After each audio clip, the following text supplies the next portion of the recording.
ये शत्रुता की और इस तरह की जुबान भारतीय राजनीति में पहले नहीं थी। चुनाव जीतते थे लोग, चुनाव हारते थे, लेकिन अपने प्रतिद्वंदी के लिए इस प्रकार की अशोभनीय भाषा का इस्तेमाल नहीं होना चाहिए।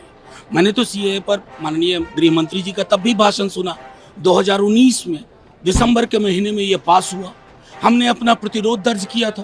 क्यों? क्योंकि संविधान सम्मत नहीं है। दूसरा, तमिल हिंदुओं ने क्या बिगाड़ दिया आपका?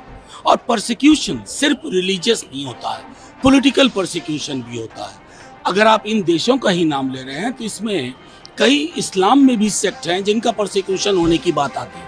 तो ये एक तरफा नजरिया हम चाहते थे कि समेकित नजरिया में तब्दील हो, लेकिन उसका अभाव है। प्रधानमंत्री जी में भी और गृह मंत्री जी से भी बस इतना आग्रह करेंगे कि चुनाव की गर्मी बहुत बढ़ेगी, आपस में व्यवहार में गर्माहट बनी रहे। उन्होंने एक चीज और बोला कि ममता बनर्जी को शायद ये नहीं मालूम है कि लेने वाले व्यक्ति और घुसपैठी है जो होती है उसमें क्या अंतर। नहीं, ममता जी को तो मालूम है, लेकिन संभवतः प्रधानमंत्री जी और गृह मंत्री जी हर व्यक्ति को घुसपैठिया करार देने की जो बंगाल में इन्होंने कोशिश की, दिल्ली में कोशिश की, ये शब्द उचित नहीं है। आपकी सरकार 10 बरस है, अगर घुसपैठ हो रही तो किसका फेलियर है?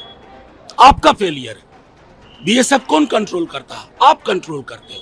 तो आप देश के सबसे कमजोर गृह मंत्री हो। उन्होंने कहा किसी भी कीमत पर सीए वापस नहीं होगा, चाहे कुछ भी हो जाए।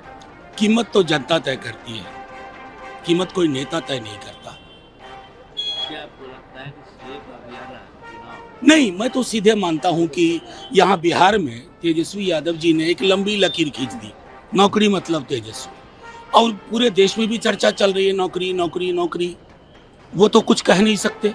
2 करोड़ रोजगार प्रति वर्ष पर अगर दिल पे हाथ रख कर ईमानदारी से अमित शाह जी सच सच बोल देंगे तो हम सलाम बजाएंगे। टाइमिंग पे क्या करें? कुछ नहीं, ये तो मैंने कहा ना कि नौकरी, महंगाई, सामाजिक सौहार्द कुछ कहने को नहीं है।